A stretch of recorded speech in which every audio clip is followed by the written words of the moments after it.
জাফলং বাজার হাজারো টাকার ছোঁয়াছুঁয়ি এই বাজারে হতো আগে। এখন তেমন ছোঁয়াছুঁয়ি হয় না এই বাজারে, কারণ আগের মতো ব্যবসা বাণিজ্য এই বাজারে নেই। এখন ইন্ডিয়া থেকে পণ্য আসে না এই বাজারে, তাই এই বাজারটা আগে পর্যটক করলাম। এই বাজার থেকে যাব আমরা আরেকটি জায়গায়, যে জায়গাটা অনেক সুন্দর ভূতের জায়গা। আসসালামু আলাইকুম, ওয়েলকাম টু মাই নিউ ব্লগে জানাই সবাইকে স্বাগতম। আমি জমেশ্বর রাজ।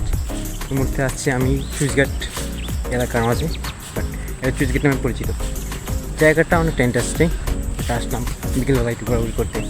দেন জায়গাটা অনেকটা জাস্ট আমার চারপাশে আমি দেখাই চুইসঘাটের অবস্থা।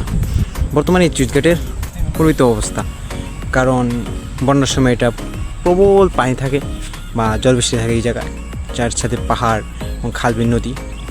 অনেকেই এই জায়গায় গরু চড়ায় মাঠের মাঝে।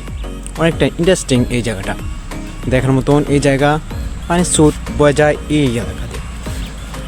এই একটা চুইসঘাট, এটা হাজারো মানুষের বিপদ সময় প্রকৃত সংক্ষেপ দেখা দেয়, কারণ এই চুইসঘাটের কারণে অনেক মানুষের বাসার যে একটা নিরাপত্তা থাকে।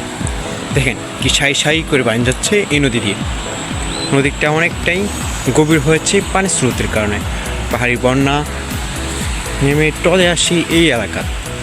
অনেকটাই ইন্টারেস্টিং দেখা গেল। জায়গাটা খুবই ভয়ঙ্কর। গভীর রাত হলেই দেখা যায় ভূতের আনাগোনা। তবে ভূত বলতে কিছু নেই, এটাই বিজ্ঞান পাইছি বিশ্বাস করে। তবে আমরা মুসলিমরা ভূত বলেই কিছু আছে সেটা বিশ্বাস করে থাকি। অনেকটাই ইন্টারেস্টিং এই জায়গাটা। আবার দেখা হবে অন্য কোনো ভিডিওতে। ততক্ষণ আপনারা ভালো থাকুন, সুস্থ থাকুন। নেক্সট ভিডিওতে আবারও দেখা হবে।